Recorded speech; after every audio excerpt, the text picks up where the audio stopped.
Hello, everybody. Welcome to my Mindful Diamond Painting. How are y'all doing today?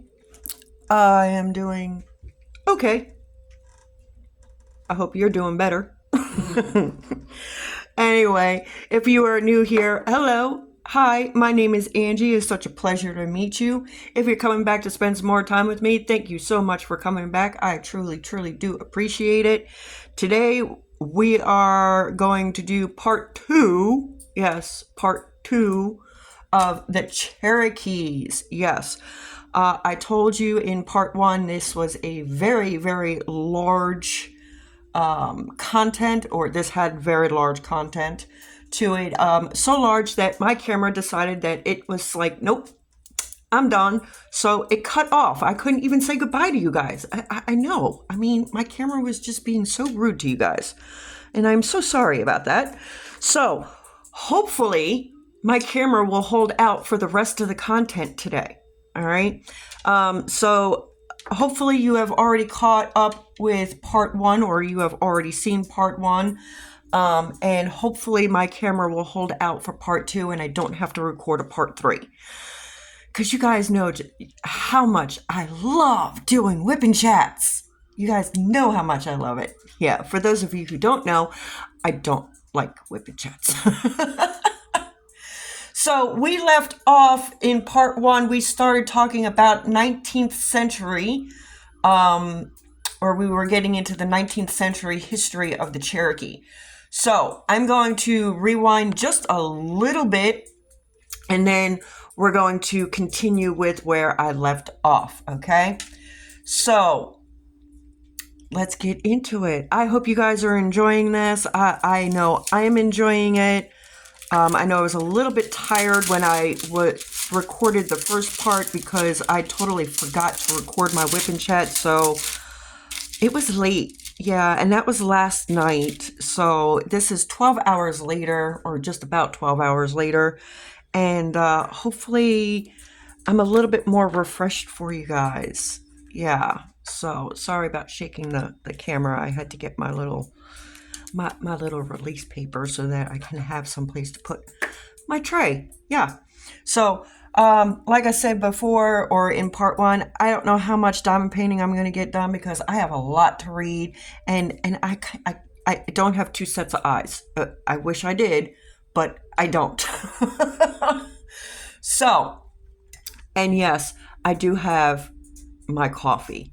Gotta have the coffee, especially this early. Well, it's not really that early. No tea, coffee. Tea. No, coffee. Mother-in-law is saying tea. No tea. No. Oh, but it's so good. Gotta have my coffee. All right, guys, let's get into it. 19th century Cherokee. The Cherokee lands between the Tennessee and Chattahoochee rivers were remote enough from white settlers to remain independent after the Cherokee-American Wars. The deerskin trade was no longer feasible on their greatly reduced lands, and over the next several decades, the people of the fledgling Cherokee Nation began to build a new society modeled on the white southern United States. George Washington, this is where we left off. George Washington sought to civilize Southeastern American Indians through programs overseen by the Indian agent Benjamin Hawkins. He encouraged the Cherokee to abandon their communal land tenure and settle on individual farmsteads, which was facilitated by the destruction of many American Indian towns during the American Revolutionary War. The deerskin trade brought white-tailed deer to the brink of extinction, and as pigs and cattle were introduced, they became the principal sources of meat. The government supplied the tribes with spinning wheels and cottonseed, and men were taught to fence and plow the land, in contrast to their traditional division in which crop cultivation was women's labor. Americans instructed the women in weaving. Eventually, Hawkins helped them set up smithies, grist mills, and cotton plantations. Well, gotta love it. No, you don't. But anyway, The Cherokee organized a national government under principal chiefs Little Turkey, Black Fox, and Pathkiller, all former warriors of Dragon Canoe. The Cherokee triumvirate of James Vann and his proteges, the Ridge and Charles R. Hicks, advocated acculturation, formal education, and modern methods of farming. In 1801, they invited Moravian missionaries from North Carolina to teach Christianity and the arts of civilized life. The Moravians and later Congregationalist missionaries ran boarding schools, and a select few students were educated at the American Board of Commissioners for Foreign Missions School in Connecticut. In 1806, a federal road from Savannah, Georgia to Knoxville, Tennessee was built through Cherokee land. Chief James Vaughan opened a tavern, inn, and ferry across the Chattahoochee and built a cotton plantation on a spur of the road from Athens, Georgia to Nashville. His son, Rich Joe Vaughan, developed the plantation to 800 acres, cultivated by 150 slaves. He exported cotton to England and owned a steamboat on the Tennessee River. The Cherokee allied with the U.S. against the nativists and pro-British Red Stick faction of the Upper Creek in the Creek War during the War of 1812. Cherokee warriors led by Major Ridge played a major role in General Andrew Jackson's victory at the Battle of Horseshoe Bend. Major Ridge moved his family to Rome, Georgia, where he built a substantial house, developed a large plantation, and ran a ferry on the Ustanala River. It is way too early for all these words, I'm telling you guys. Have some tea. No, I don't need tea. Although he never learned English, he sent his son and nephews to New England to be educated in mission schools. His interpreter operated a trading firm and a ferry at Ross's Landing, Chattanooga, Tennessee. During this period, divisions arose between the acculturated elite and the great majority of Cherokee who clung to traditional ways of life. Around 1809, Sequoyah began developing a written form of the Cherokee language. He spoke no English, but his experiences as a silversmith, dealing regularly with white settlers, and as a warrior at Horseshoe Bend convinced him the Cherokee needed to develop writing. In 1821, he introduced Cherokee syllabary, the first written syllabic form of an American Indian language outside of Central America. Initially, his innovation was opposed by both Cherokee traditionalists and white missionaries who sought to encourage the use of English. When Sequoyah taught children to read and write with the syllabary, he reached the adults. By the 1820s, the Cherokee had a higher rate of literacy than the whites around them in Georgia. In 1819, the Cherokee began holding council meetings at Newtown at the headquarters of the Ustanala near present-day Calhoun, Georgia. In November 1825, Newtown became the capital of the Cherokee Nation and was renamed New Ekota after the over-hill Cherokee principal town of Kota. Sequoyah's syllabary was adopted. They had developed a police force, a judicial system, and a national committee. In 1827, the Cherokee Nation drafted a constitution modeled on the United States with executive, legislative, and judicial branches and a system of checks and balances. The two-tiered legislature was led by Major Ridge and his son John Ridge. Convinced the tribe's survival required English-speaking leaders who could negotiate with the U.S., the legislature appointed John Ross as principal chief. A printing press was established at New Ekota by the Vermont missionary Samuel Worcester and Major Ridge's nephew Ellis Boudinot. who had taken the name of his white benefactor, a leader of the Continental Congress and New Jersey congressman.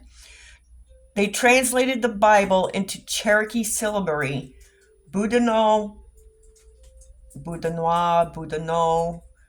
published the first edition of the bilingual Cherokee Phoenix, the first American Indian newspaper, in February 1828. I'm telling you guys, I need coffee. It is too early for all these words. And like I said earlier in part one, I am doing the best that I can with these names and I'm doing the best that I can. So I am sorry if I am pronouncing any of these wrong. It is not. I'm not doing it intentionally. I am doing the best that I possibly can. And it's early, and I haven't even gotten through my first cup of coffee yet. You see that? It's still like more than half full. All right. Now we're going to go into the removal era. First, I want to put some drills down. How about that? Can you guys let me put some drills down? Oh, that feels better. I know it. I know that sounds silly, but guys, I have to diamond paint every day, even if it's just a little bit.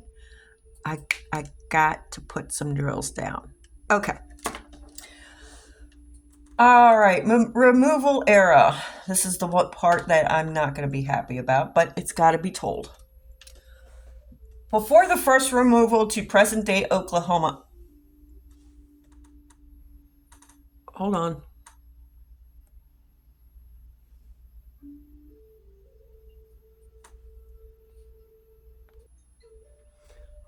All right, it was just my flash went off for a little bit. That's fine.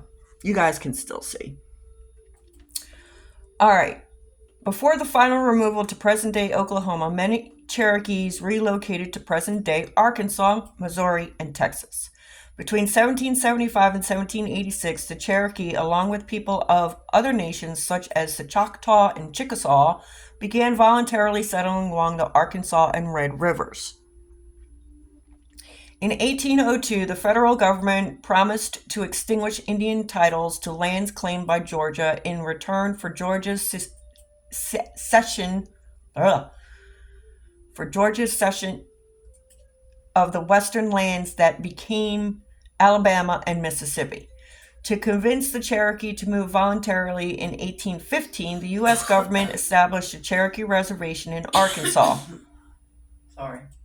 The reservation boundaries extended from north of the Arkansas River to the southern bank of the White River, the Wally, or the Bowl.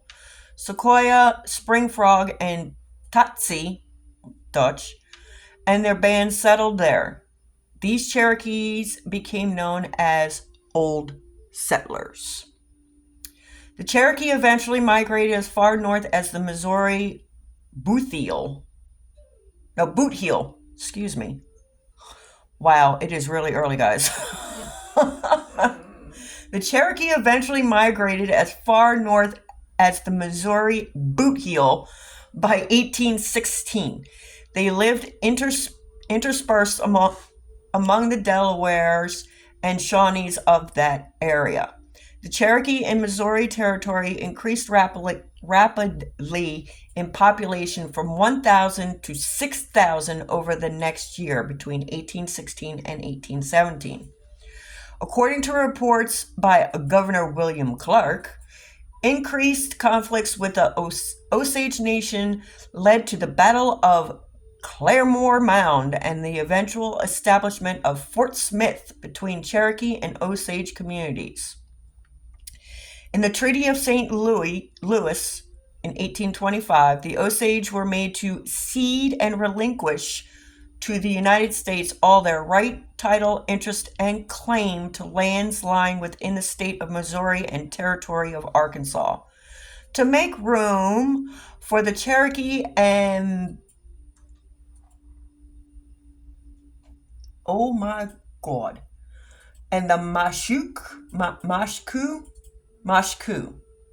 Muskogee Creeks, As late as the winter of 1838, Cherokee and Creek living in the Missouri and Arkansas areas petitioned the War Department to remove the Osage from the area. A group of Cherokee traditionalists led by Diwali moved to Spanish Texas in 1819, settling near Nacogdoches. They were welcomed by Mexican authorities as potential allies against Anglo-American colonists. The Texas Cherokees were mostly neutral during the Texas War of Independence. In 1836, they signed a treaty with Texas President Sam Houston, an adopted member of the Cherokee tribe. His successor, Mirabeau Lamar, sent militia to evict them in 1839. Oh boy, did I told you guys these words. Whoo! All right. So,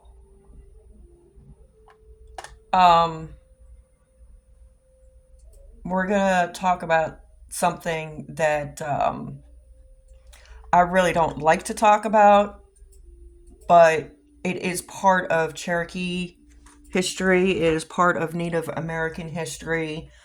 And before I talk about it, I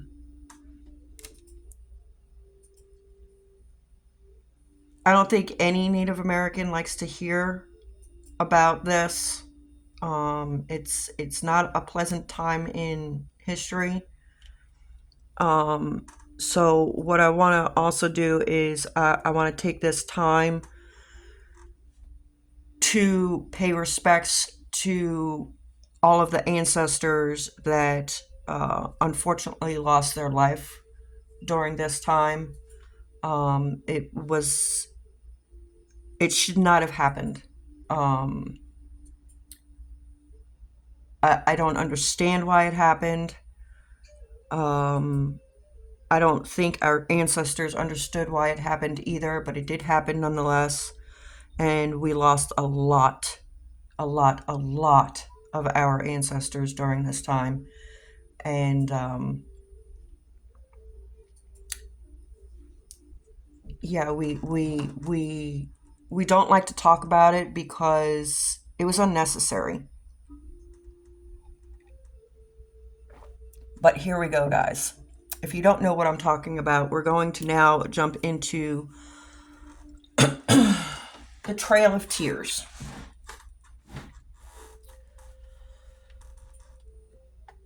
Following the War of 1812 and the concurrent Red Stick War, the U.S. government persuaded several groups of Cherokee to a voluntary removal to the Arkansas Territory. These were the Old Settlers, the first of the Cherokee to make their way to what would eventually become Indian Territory, modern-day Oklahoma. This effort was headed by the Indian agent Return J. Meigs, and was finalized with the signing of the Jackson and McMinn Treaty, giving the Old Settlers undisputed title to the lands designed for their use. During this time, Georgia focused on removing the Cherokees' neighbors, the Lower Creek. Georgia Governor George Troup and his cousin William McIntosh, chief of the Lower Creek, signed the Treaty of Indian Springs in 1825, ceding the last Muskogee Creek lands claimed by Georgia. The state's northwestern border reached the Chattahoochee, the border of the Cherokee Nation. The state's northwestern border reached the Chattahoochee, the border of the Cherokee Nation. In 1829, gold was discovered at Dahlonega on Cherokee land claimed by Georgia. The Georgia Gold Rush was the first in U.S. history, and state officials demanded that the federal government expel the Cherokee. When Andrew Jackson was inaugurated as president in 1829, Georgia gained a strong ally in Washington. In 1830, Congress passed the Indian Removal Act, authorizing the forcible relocation of American Indians east of the Mississippi to new Indian territory. Jackson claimed the removal policy was an effort to prevent the Cherokee from facing extinction as a people, which he considered the fate that the Mohegan, the Narragansett, and the Delaware had suffered. There is, however, ample evidence that the Cherokee were adapting to modern farming techniques. A modern analysis shows that the area was in general in a state of economic surplus and could have accommodated both the Cherokee and new settlers. The Cherokee brought their grievances to a U.S. judicial review that set a precedent in Indian country. John Ross traveled to Washington, D.C. and won support from National Republican Party leaders Henry Clay and Daniel Webster.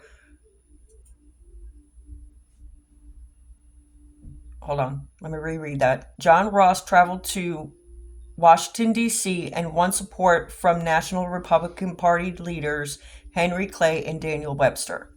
Samuel Worcester campaigned on behalf of the Cherokee in New England, where their cause was taken up by Ralph Waldo Emerson.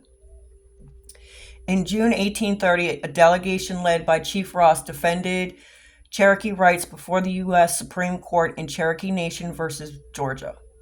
In 1831, Georgia militia arrested Samuel Worcester for residing on Indian lands without a state permit, imprisoning him in Milledgeville. In Worcester versus Georgia, the U.S. Supreme Court Chief Justice John Marshall ruled that American Indian nations were distinct, independent political communities retaining their original natural rights and entitled to federal protection from the actions of state governments that infringed on their sovereignty. Worcester versus Georgia is considered one of the most important dicta in law dealing with Native Americans. Excuse me. Here's where it goes south, guys. Jackson, the president, ignored the Supreme Court's ruling as he needed to conciliate Southern sectionalism during the era of the nullification crisis. His landslide re-election in 1832 emboldened calls for Cherokee removal.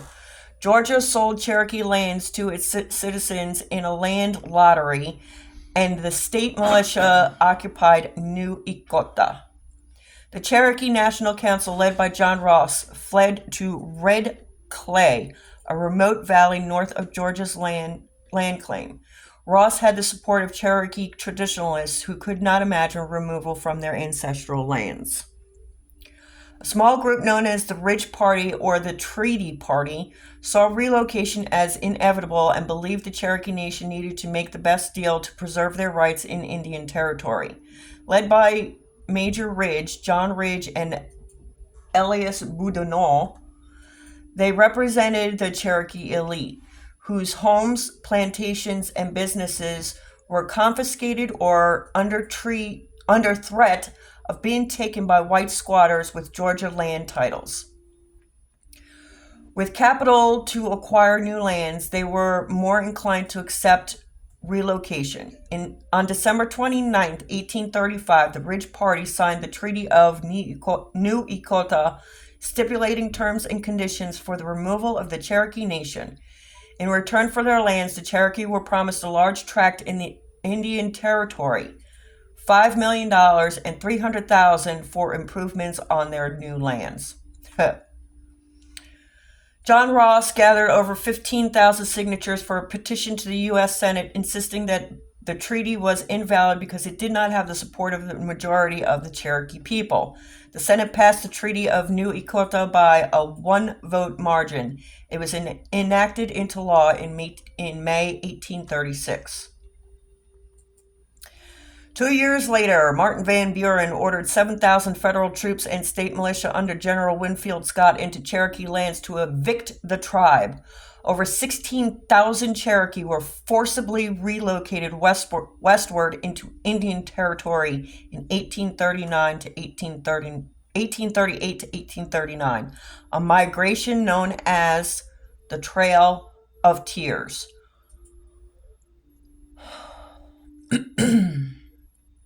Or as the Cherokee said, the trail where they cried. Although it was described by another word, the removal, they marched over 800 miles. Let me say that again.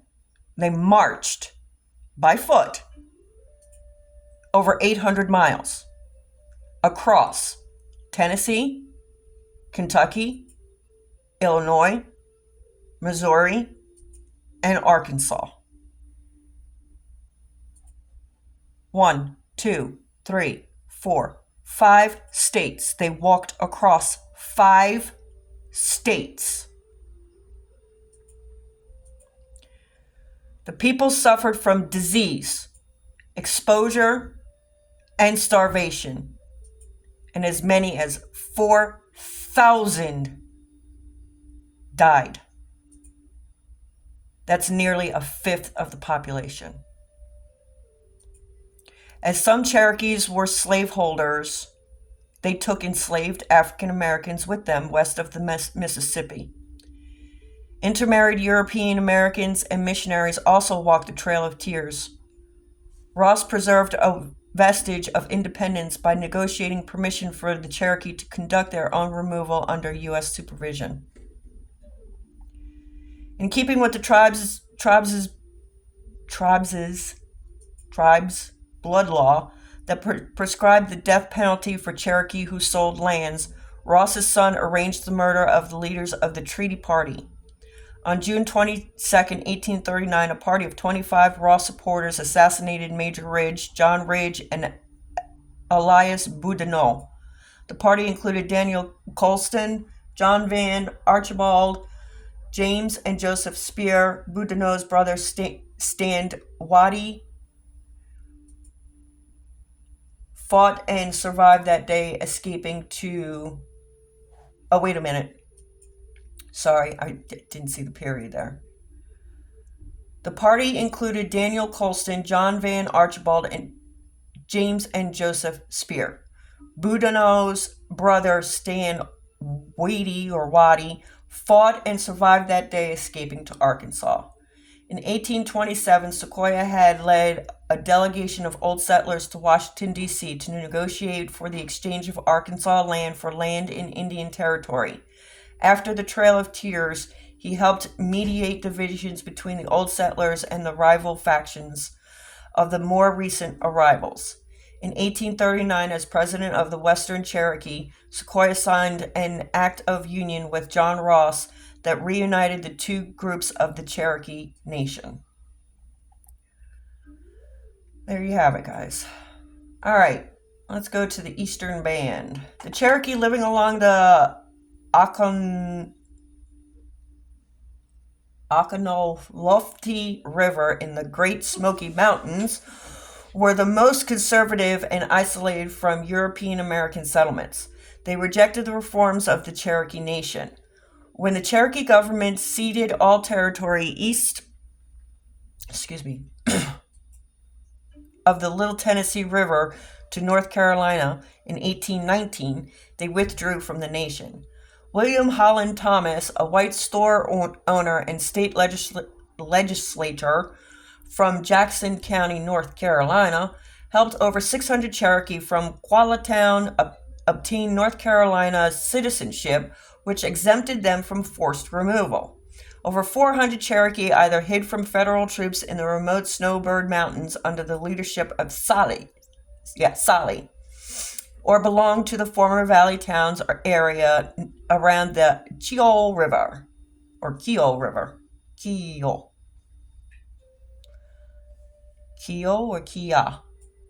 One of them, who negotiated with the state government to stay in North Carolina. An additional 400 Cherokee stayed on reserves in southeast Tennessee, North Georgia, and northeast Alabama as citizens of their respective states. They were mostly mixed race, and Cherokee women married to white men.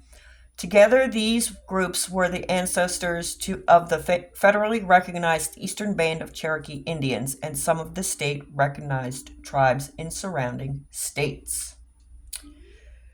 Cherokees during the Civil War.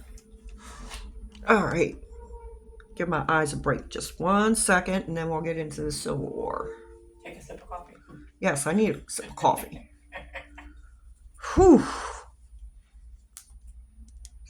You're doing fine. You're doing fine. I still got a lot to go. Yes, guys, we're still on the 19th century. Let's get some drills down. So in the comments section, guys, let me know what you're working on. Doesn't have to be native, it doesn't have to be anything from the event or anything like that. Just let me know what you're working on. I like to know. It interests me.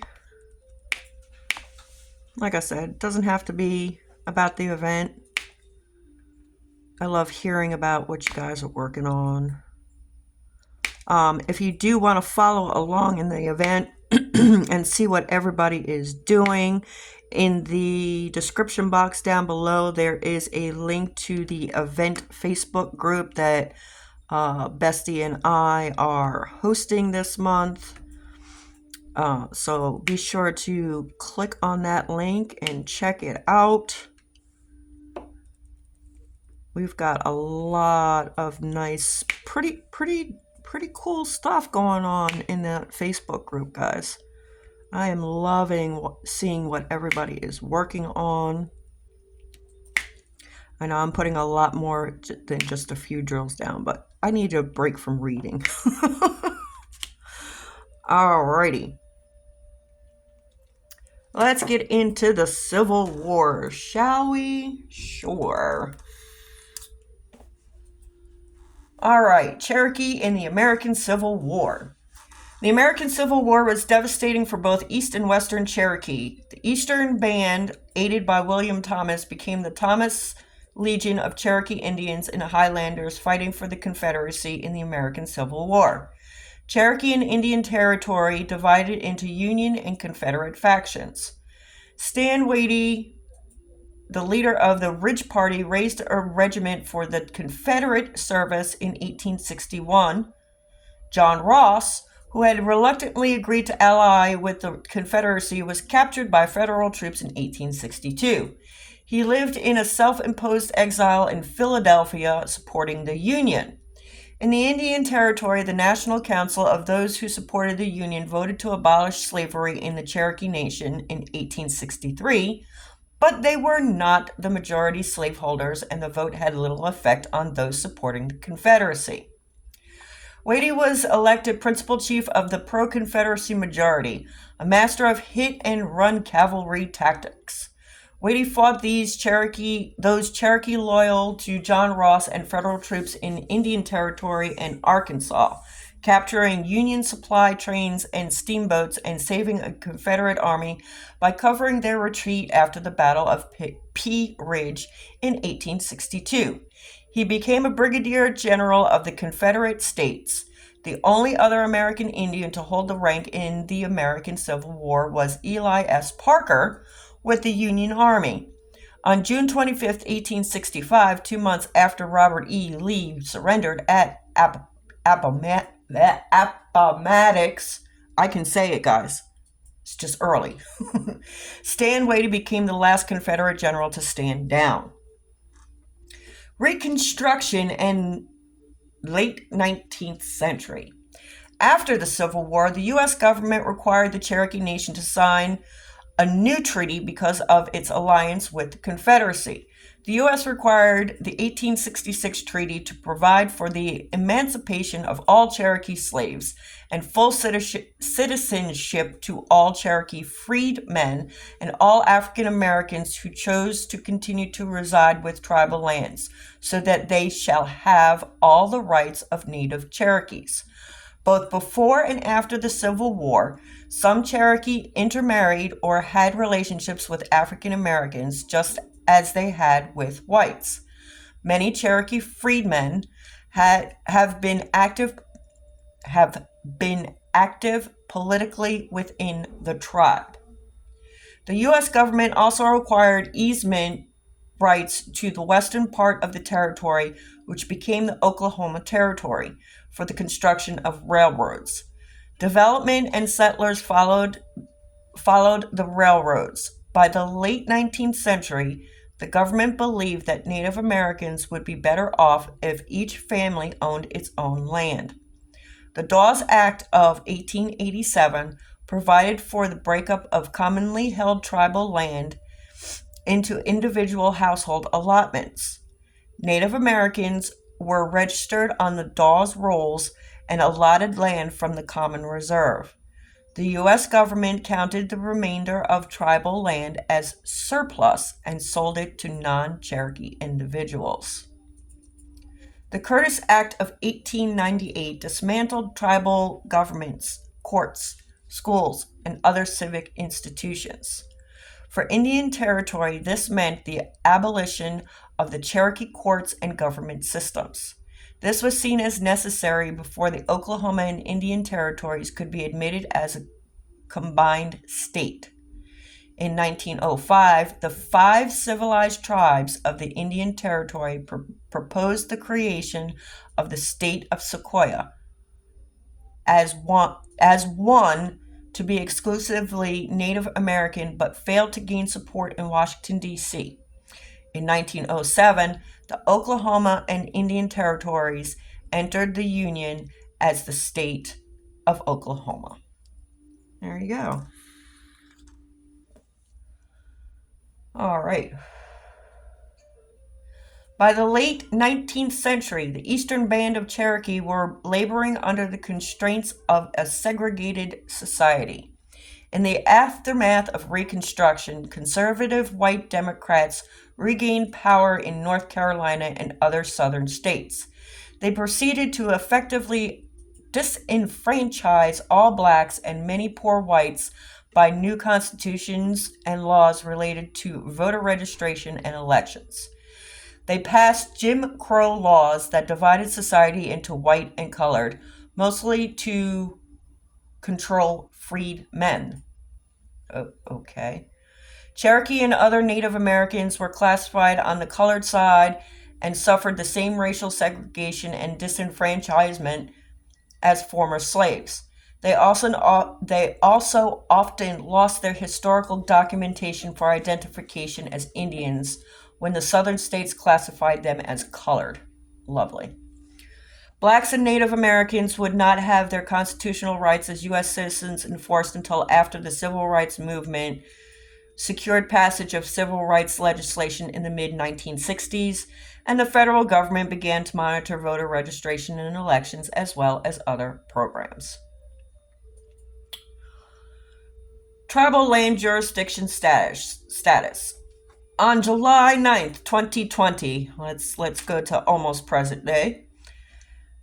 July 9th, 2020, the United States Supreme Court decided that McGirt versus Oklahoma decision in a criminal jurisdiction case that roughly half the land of the state of Oklahoma made up of tribal nations like the Cherokee are officially Native American tribal land jurisdictions. Oklahoma Governor Kevin Stitt, himself a Cherokee Nation citizen, sought to reverse the Supreme Court decision. The following year, the state of Oklahoma couldn't block federal action to grant the Cherokee Nation, along with the Chickasaw, Choctaw, Muskogee, and Seminole Nations reservation status. All right.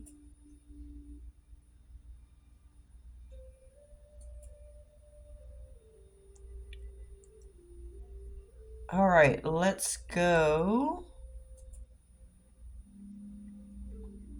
into culture.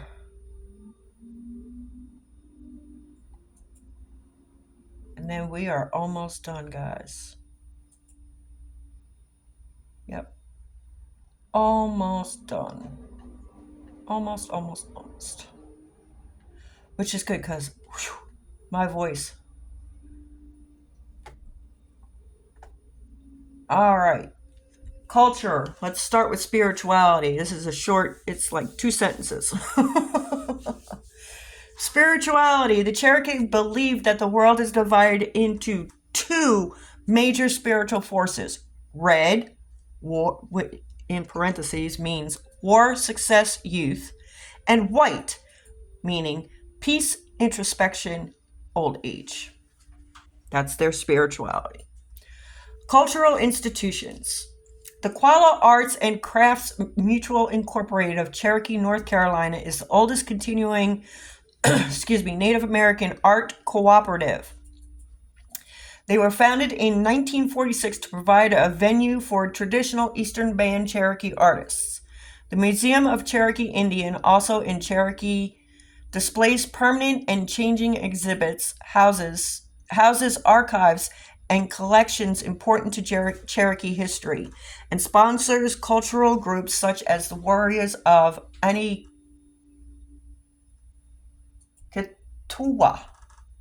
dance group. Aniketua dance group. Sorry if I'm pronouncing it wrong. I'm sorry. Please don't come after me. I'm doing the best I can. In 2007, the Eastern Band of Cherokee Indians entered into a partnership with Southwestern Community College and Western Carolina University to create the Okanalufti Institute for Cultural Arts, or the OICA, to emphasize Native art and culture in traditional fine arts education. I like that. This is intended both to preserve traditional art forms and encourage exploration of contemporary ideas. Located in Cherokee, OICA offered an associate degree program. In August 2018, OICA acquired a letterpress and had the Cherokee syllabary recast to begin printing one-of-a-kind fine art books and prints in the Cherokee language. Amazing. Love that. In 2012, the Fine Arts degree program at OICA was incorporated into Southwestern Community College and moved to the S.C.C. Swain Center, where it continues to operate. Amazing! The Cherokee Heritage Center of Park Hill, Oklahoma is the site of a reproduction of an ancient Cherokee village. Nice. Adams Rural Village, including 19th century buildings, no firearms, and the Cherokee Family Research Center for Genealogy. The Cherokee Heritage Center also houses the Cherokee National Archives, both the Cherokee Nation of Oklahoma and the United Kiowa Band of Cherokee, as well as other tribes contribute funding to the CHC. CHC is the Cherokee Heritage Center. All right, then we're going to get into marriage. I need a sip of coffee.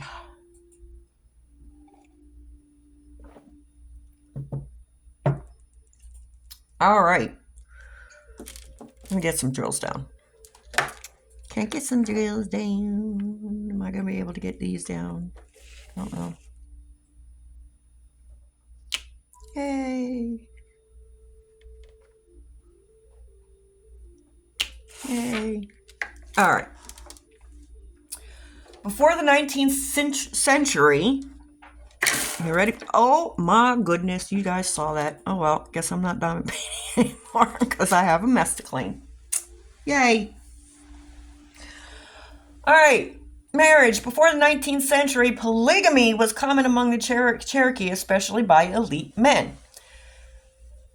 The matrilineal culture meant that women controlled property, such as their dwellings, and their children were considered born into their mother's clan, where they gained hereditary status. Advancement to leadership positions was generally subject to approval by the women elders. In addition, the society was matrifocal. Customarily, a married couple lived with or near the woman's family, so she could be aided by her female relatives. Her eldest brother was a more important mentor to her sons than was their father, who belonged to another clan. Traditionally, couples, particularly women, could divorce freely. It was unusual for a Cherokee man to marry a European American woman. The children of such a union were disadvantaged as they would not belong to the nation. Okay, so Cherokee woman could marry European American men, but the Cherokee man could not marry a European American woman, because then they wouldn't be part of a clan. Got it. Just trying to understand. They would be born outside the clans and traditionally were not considered Cherokee citizens. This is because of the matrilineal aspect of Cherokee culture. As the Cherokee began to adopt some elements of European American culture in the early 19th century, they sent elite young men such as John Ridge and Elias Boudinot to American schools for education. After Ridge had married a European American woman from Connecticut and Boudinot was engaged to another, the Cherokee Council in 1825 passed a law making children of such unions full citizens of the tribe as if their mothers were Cherokee. This was a way to protect the families of men expected to be leaders of the tribe. Okay, so they overruled it. In the late 19th century, the U.S. government put new restrictions on marriage between a Cherokee and non-Cherokee, although it was still relatively common. A European American man could legally marry a Cherokee woman by petitioning the federal court after gaining the approval of 10 of her blood relatives. Once married, the man had status as an intermarried white, a member of the Cherokee tribe with restricted rights. For instance, he could not hold any tribal office. He remained a citizen of and under the laws of the United States. Common law marriages were more popular, such intermarried whites were listed in a separate category on the registers of the Dawes Rolls, prepared for allotment of plots of land to individual households of members of the tribe. In the early 20th century, federal policy for assimilation of the Native Americans. Political bullshit. Sorry, yes, I said that. All right, let's get into gender roles. What did the men do? What did the women do? And yes, I have a mess here. Look, can you see that? There's drills. Here, I'll bring it up. There's drills everywhere. there's drills everywhere. Everywhere. They went everywhere. They went everywhere. I can't even get them up. Oh, lordy. Are they sticking? Yes, they're sticking because... Just not in the right colors? Yeah, they're not sticking in the right place, but they're sticking. At least the glue is good, right? Yep. At least you didn't drop it on the floor. Well, there is some on the floor, but not as many as on what's on the... Yeah. Yeah, there's one on the floor. Oh. The rest of them are on the glue. Well, that makes it so much better. Oh, yeah. Let's get out. Where is my... There they are. All right. See if I can do this. Nope, they're just going to pop everywhere. See? There we go. All right. The joys, I tell ya. I still love my diamond painting, guys. Even when this stuff happens.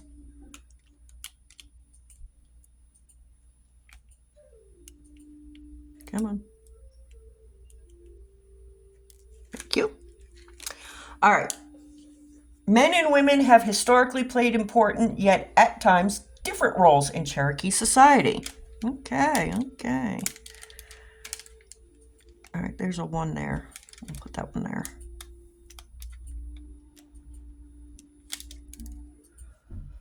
Historically, women have primarily been the heads of households, owning the home and the land, farmers of the family's land, and mothers of the clans. So, women ruled the roost. Yes. As in many Native American cultures, Cherokee women are honored as life givers. As givers and nurturers of life via childbirth and the growing of plants and community leaders as clan mothers, women are traditionally community leaders in Cherokee communities. Some have served as warriors, both historically and in contemporary culture in military service. Cherokee women are regarded as traditional keepers and responsible for cultural preservation. Amazing. The redefining of gender roles in Cherokee society first occurred in the time period between 1776 and 1835. This period is demarcated by the DeSoto exploration and subsequent invasion, was followed by the American Revolution in 1776 and culminated with the signing of Treaty of Icota in 1835. The purpose of this redefinition was to push European social standards and norms on the Cherokee people. Of course it was. The long-lasting effect of these practices recognized Cherokee forms... Sorry, not recognized. Slow down. The long-lasting effect of these practices reorganized Cherokee forms of government towards a male-dominated society, gotta love it, which has affected the nation for generations. Miles argues white agents were mainly responsible for the shifting of Cherokee attitudes toward women's roles in politics and domestic spaces. These white agents, quote unquote, could be identified as white missionaries and white settlers seeking out manifest destiny. By the time of removal in the mid-1830s, Cherokee men and women had begun to fulfill different roles and expectations as defined by the civilization, quote unquote, program promoted by U.S. Presidents Washington and Jefferson.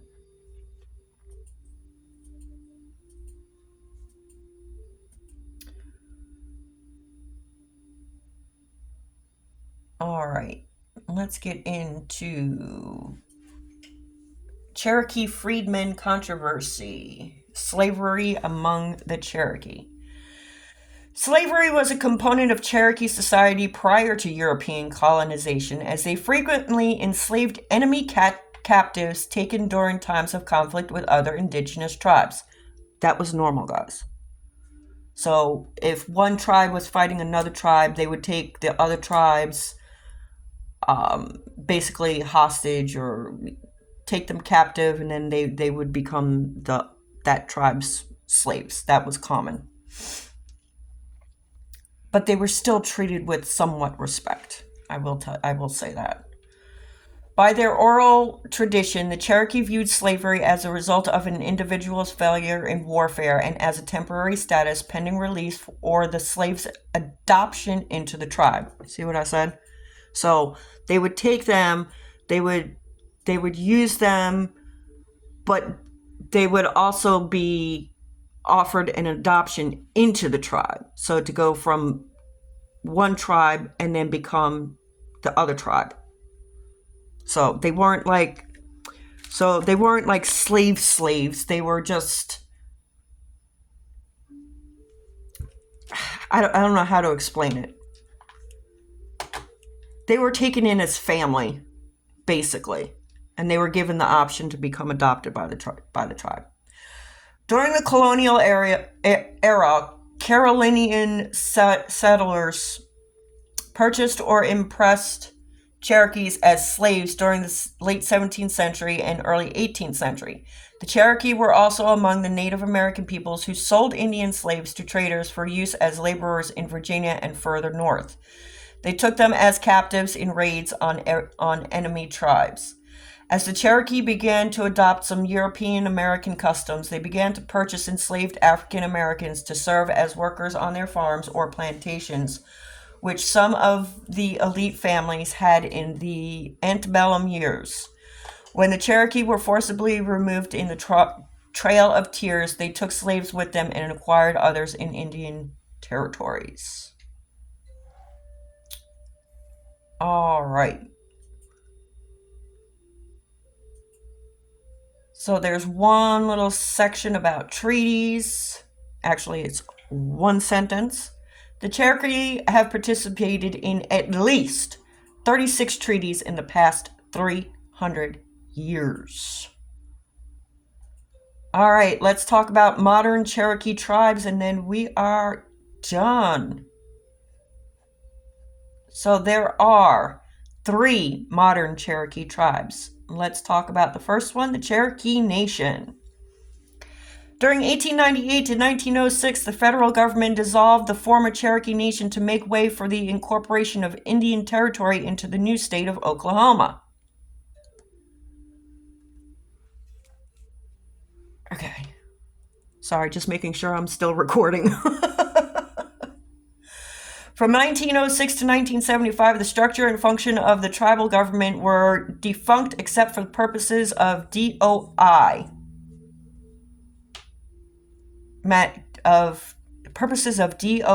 Management. I don't know what DOI management is, but Department of Intelligence, maybe. In 1975, the tribe drafted a constitution which they ratified on June 26, 1976, and the tribe received federal recognition.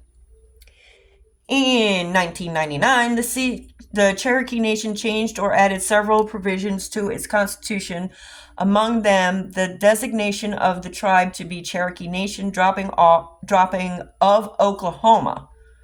According to a 2009 statement by BIA head Larry Echo Hawk, the Cherokee Nation is not legally considered the historical Cherokee tribe, but instead a successor in interest.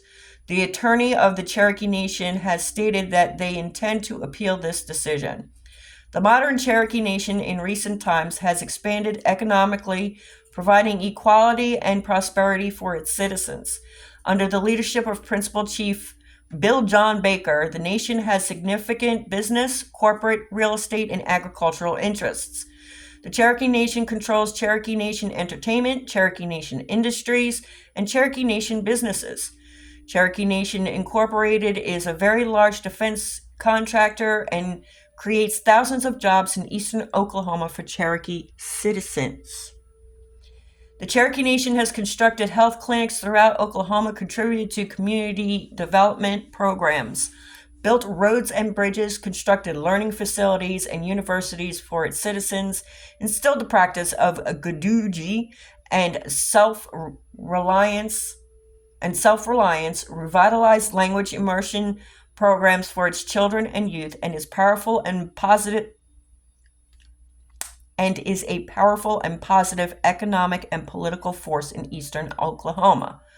The Cherokee Nation hosts the Cherokee National Holiday on Labor Day weekend each year, and 80,000 to 90,000 Cherokee citizens travel to Tahlequah, Oklahoma for the festivities. It publishes the Cherokee Phoenix, the tribal newspaper in both English and Cherokee, using the Sequoia syllabary. The Cherokee Nation Council appropriates money for historic foundations concerned with the preservation of Cherokee culture. The Cherokee Nation supports the Cherokee Nation Film Festivals in Tahlequah, Oklahoma, and participates in the Sundance Film Festival in Park City, Utah. Amazing. All right, second modern Cherokee tribe is the Eastern Band of Cherokee Indians. The Eastern Band of Cherokee Indians in North Carolina, led by Chief Richard Sneed, hosts over 1 million visitors a year to cultural attractions of the 100-square-mile sovereign nation. The reservation, the Qualla Boundary, has a population of over 8,000 Cherokee, primarily direct descendants of Indians who managed to avoid the Trail of Tears. Attractions include the Oconaluftee Indian Village, Museum of the Cherokee Indian, and the Qualla Arts and Crafts Mutual. Founded in 1946, the Qualla Arts and Crafts Mutual is the country's oldest and foremost Native American crafts cooperative. The outdoor drama Unto These Hills, which debuted in 1950, recently broke record attendance sales. Together with Harrah's Cherokee Casino and Hotel, Cherokee Indian Hospital, and Cherokee Boys Club, the tribe generated $78 million in local economy in 2005. Wow. All right. And last but not least, the United Kituwa Band of Cherokee Indians. The United Kituwa Band of Cherokee Indians formed their government under the Indian Reorganization Act of 1934 and gained federal recognition in 1946. Enrollment in the tribe is limited to people with a quarter or more of Cherokee blood. Many members of the UKB are descended from old settlers, Cherokees who moved to Arkansas and Indian Territory before the Trail of Tears. Of the 12,000 people enrolled in the tribe, 11,000 live in Oklahoma. Their chief is Joe Bunch. The UKB operate a tribal casino, bingo hall, smoke shop, fuel outlets, truck stop, and gallery that showcases art and crafts made by tribal members. The tribe issues their own tribal vehicle tags. Nice. The relations among the three federal recognized Cherokee tribes. The Cherokee Nation participates in numerous joint programs with the Eastern Band of Cherokee Indians. It also participates in cultural exchange programs and joint tribal council meetings involving counselors from both Cherokee tribes. These are held to address issues affecting all of the Cherokee people. 174 years after the Trail of Tears, on July 12th, 2012, the leaders of the three separate Cherokee tribes met in North Carolina. There you have it, guys. That was a lot of information. Wow. Thank you so much for joining me. My voice is, it's done. It's done. Thank you so much for joining me. I've given you almost 2 hours of Cherokee information for you guys. Don't forget to join me on Saturday where we will go through some true or false trivia. It might be a long live on Saturday. I don't know, guys. I don't know. But we'll see. We'll see. Thank you so much once again for joining me. If you like this content, please don't forget to hit that thumbs up. If you think this content was shareable, please don't forget to share. And as always, I love to hear from you. So please don't forget to leave a comment. If this is your first time and you have not already subscribed, I would love to have you part as the Mindful Diamond Painting family. Please hit that subscribe button and don't forget to hit the notification bell so that you can be notified each and every single time I either upload a video or go live. I'm going to toodles on out of here. I hope you enjoy the rest of your week, your night, your day, your morning, whatever time that you are watching this. I love you guys, but I'm going to toodles on out because I need to rest the voice. I need to rest the voice and I need to finish drinking my coffee. So I'm out of here, but before I go, I'm going to do what I always do, and that is to remind you to always do what you love what you do, and always try to stay mindful. I love you guys. I will see you all real soon. Bye-bye.